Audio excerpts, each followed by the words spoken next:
Picture this. You walk into a place that's supposed to feel sacred, and instead, it feels crowded, loud, transactional. Not peaceful, not holy, just busy. That's where we are on Monday of Holy Week. Jesus has already ridden into Jerusalem as king.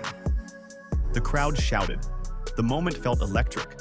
And then the next day, he walks into the temple, and everything changes. Because he doesn't come in quietly. He starts flipping tables, coins scatter across the ground, animals break loose, voices that were loud a second ago suddenly go silent. And Jesus says something that cuts straight through the noise. My house will be called a house of prayer, but you've made it a den of robbers. Now don't miss this. This wasn't random anger. This wasn't a bad day. He saw all of this the night before. He thought about it. And then he came back with purpose. This is what the king does. He walks into what's been normalized, and he exposes what's actually broken. Because on the surface, everything looked religious. People were there for Passover. Sacrifices were happening. Money was exchanging hands, all the right activity. But underneath, something had shifted. Worship had become transactional. Access to God had become expensive. And the very space meant for outsiders, the court of the Gentiles, had been filled with noise, commerce, and barriers. The place meant to invite people in was now keeping people out. And Jesus steps into that tension and says, this is not what this was meant to be. A house of prayer, not performance, not appearance, not religious activity, prayer. Because prayer does something nothing else can. Prayer is where you stop pretending you're in control. It's where you admit, I can't fix this. It's where dependence replaces performance. You can fake a song, you can fake a routine, you can fake showing up, but you can't fake real prayer. And that's the problem Jesus is exposing. Not just corruption out there, but something deeper in here. Because the phrase he uses, den of robbers, it's not just about stealing.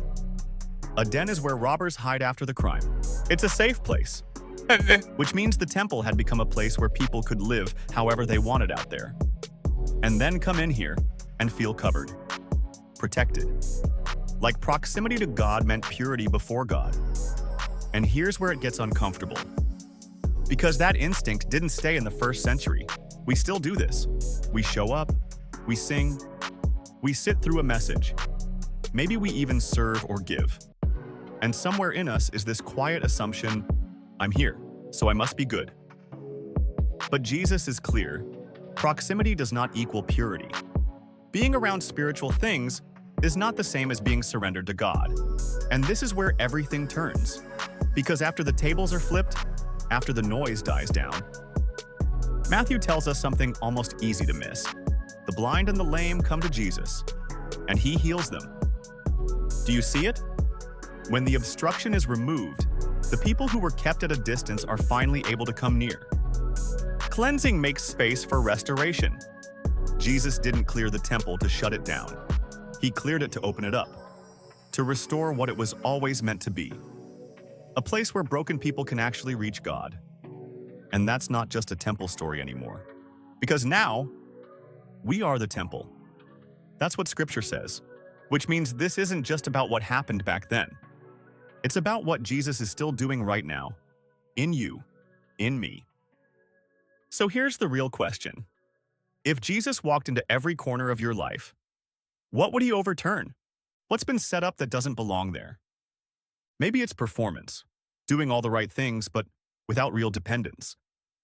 Maybe it's something hidden, something you've learned to manage instead of confront. Maybe it's just noise, a life so full that prayer has slowly been pushed out. Or maybe it's control, the quiet belief that you've got this handled. Here's the tension. Jesus has the authority to cleanse. The only question is, will we let him? Because most of us don't mind a little surface level change. But full access? That's different. That's where we hesitate. It's like knowing something's clogged deep in the system, but only checking what's easy to reach. And meanwhile, the real blockage stays untouched. But Jesus doesn't work at the surface. He goes deeper. He sees what we can't. He reaches what we can't. And he doesn't expose it to shame you. He exposes it to heal you.